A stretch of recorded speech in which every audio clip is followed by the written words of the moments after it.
My boss sent flowers to my hospital room, signed with my husband's name. I woke up to the sterile beep of the hospital monitor, my head throbbing from the car accident 2 days ago. The room smelled of antiseptic and wilting lilies, the latter from a bouquet on the bedside table.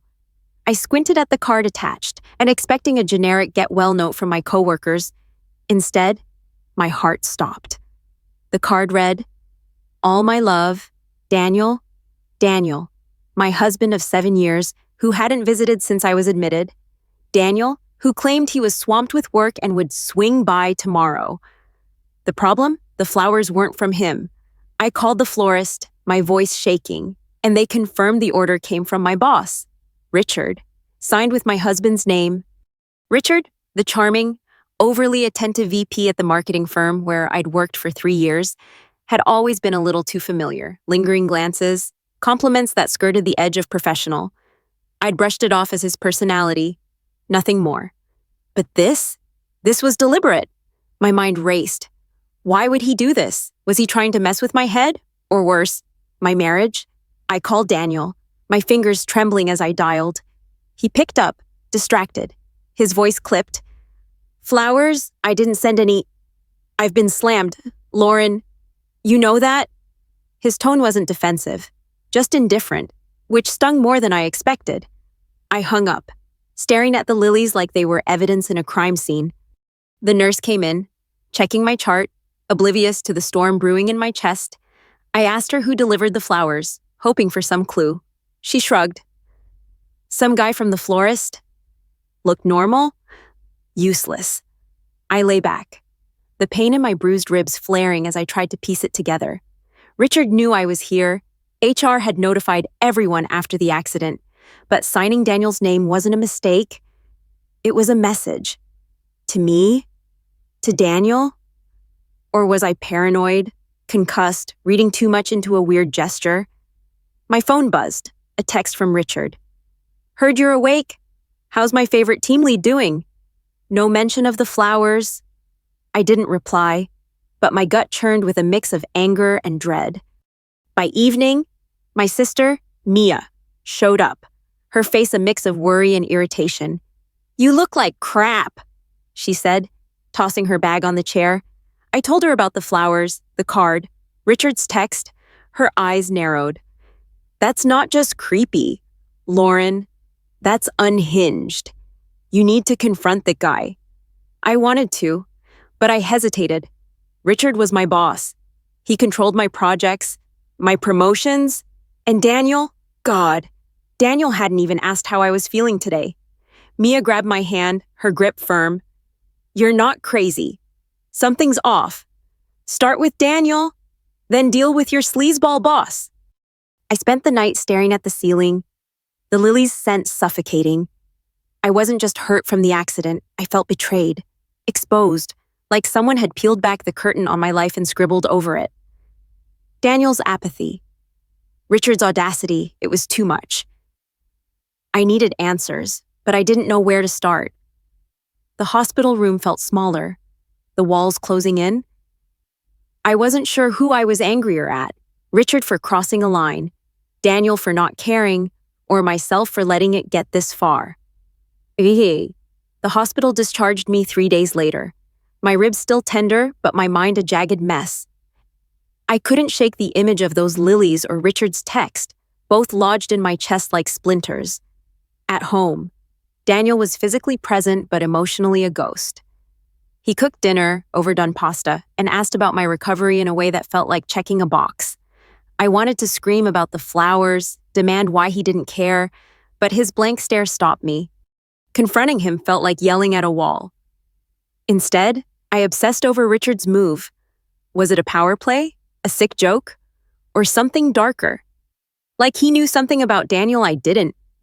Work was on hold while I recovered, but my inbox was a minefield. Richard emailed twice, once with a generic "take your time" note, the other asking for input on a campaign I wasn't even assigned to. His tone was professional, but it felt like he was testing me, seeing if I'd bite. I didn't. Mia, over coffee at my kitchen table, wasn't having it. "He's playing you, Lauren. This isn't just inappropriate, it's calculated." And Daniel's acting like he's checked out of your marriage. Her words hit hard because they echoed my fears. I'd always prided myself on being sharp, in control, but now I felt like a pawn in someone else's game. Socially, I was unraveling. My friend group, mostly work colleagues and a few old college buddies, started texting less when I couldn't make happy hour or fake being fine.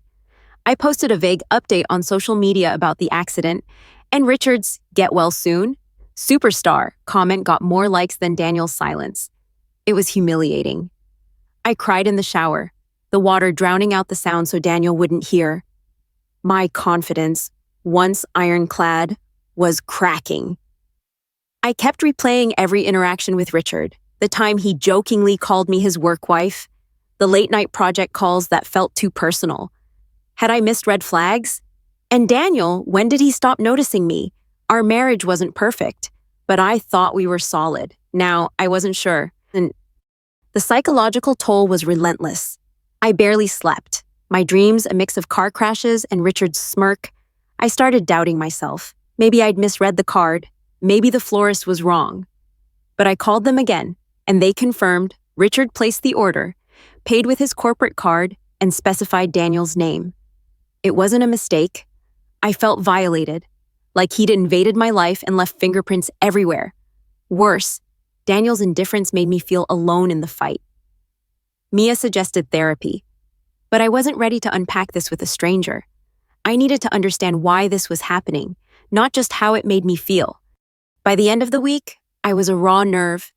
Every creak of the house, every notification on my phone, set me on edge. I caught myself staring at Daniel while he scrolled on his phone, wondering if he was hiding something. Richard's text from the hospital kept looping in my head. How's my favorite team lead doing? It wasn't just creepy, it was possessive. I wasn't just angry anymore. I was scared. Not of Richard physically, but of what he knew, what he wanted, and how far he'd go. And Daniel, I didn't know if he was part of this or just a bystander. But either way, I was done waiting for him to care. I couldn't sit still anymore, waiting for answers to fall into my lap. My ribs ached, but the need to understand what Richard was playing at burned hotter. I started small, digging into what I could control.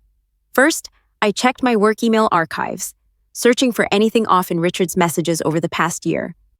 Most were standard, project updates, meeting invites, but a few stood out.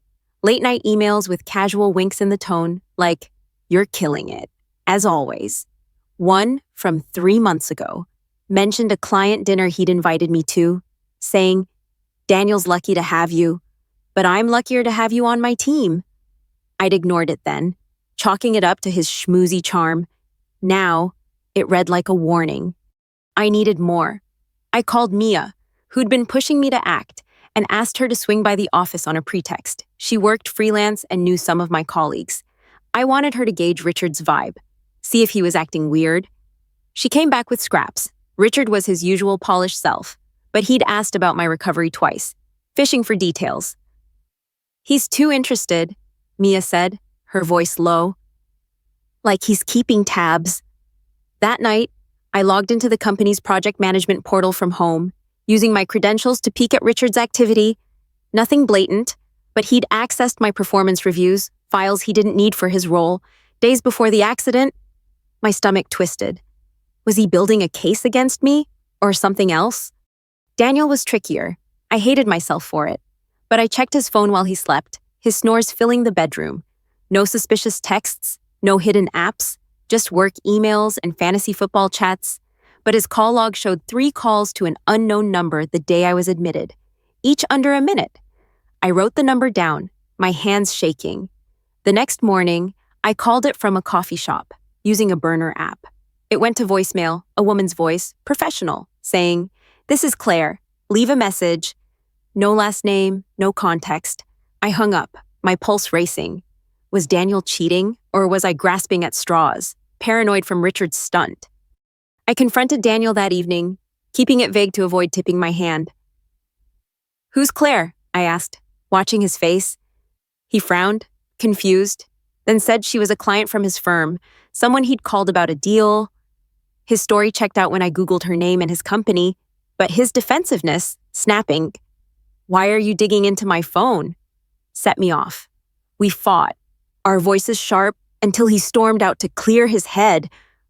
Alone, I sat on the couch, replaying everything. Richard's flowers, Daniel's distance, Claire's voicemail, pieces of a puzzle.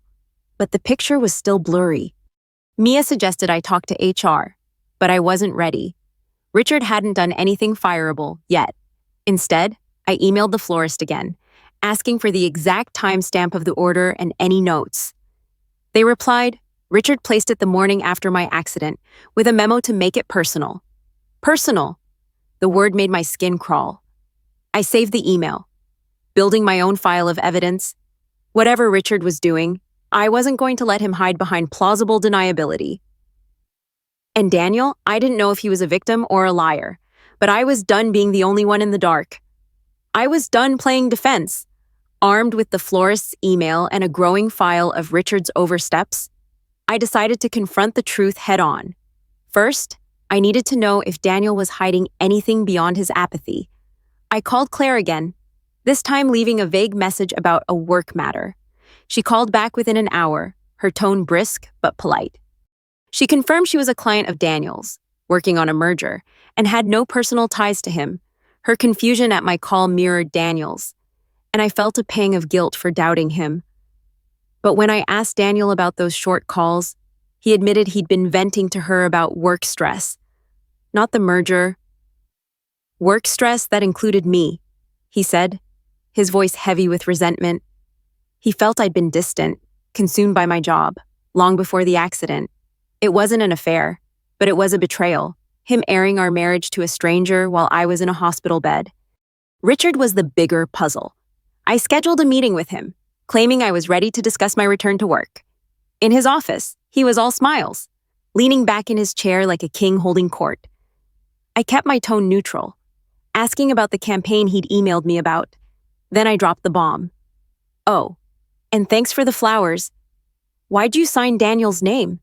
His smile froze, just for a second, before he laughed it off. A mix-up with the florist. I wanted to cheer you up. Figured it'd mean more from your husband. His eyes didn't match the grin. Too sharp, too calculating. I pressed, asking why he used his corporate card for a personal gesture. He deflected, saying it was a team morale expense, but his jaw tightened. I left with no confession, but his unease was proof enough. He'd meant to stir trouble. Mia helped me connect the dots. Richard had a history of blurring lines. Another colleague, Sarah, had left the firm a year ago after Richard got too friendly. I tracked Sarah down on LinkedIn and over coffee. She spilled. Richard had sent her gifts, called her late at night, and once implied he could make or break her career. When she threatened to report him, he backed off. But she quit anyway. Sarah's story wasn't identical to mine, but it was close enough to confirm Richard's pattern. He wasn't just a creep. He was a manipulator, using his power to toy with people's lives. The flowers weren't a one-off. They were a move in a game I hadn't known I was playing.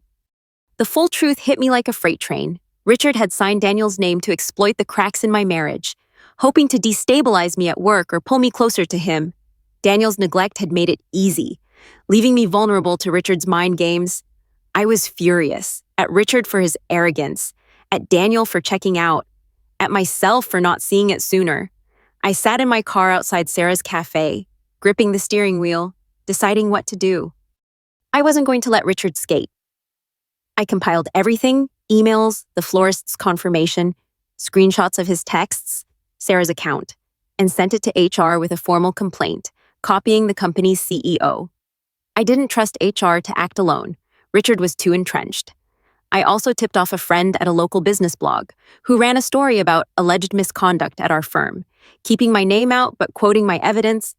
The fallout was swift. Richard was suspended pending investigation, his reputation shredded online. Daniel and I started counseling, but I wasn't sure we'd make it. I'd exposed Richard, but the cost was my trust in everyone, including myself. Still, watching his empire crack felt like justice.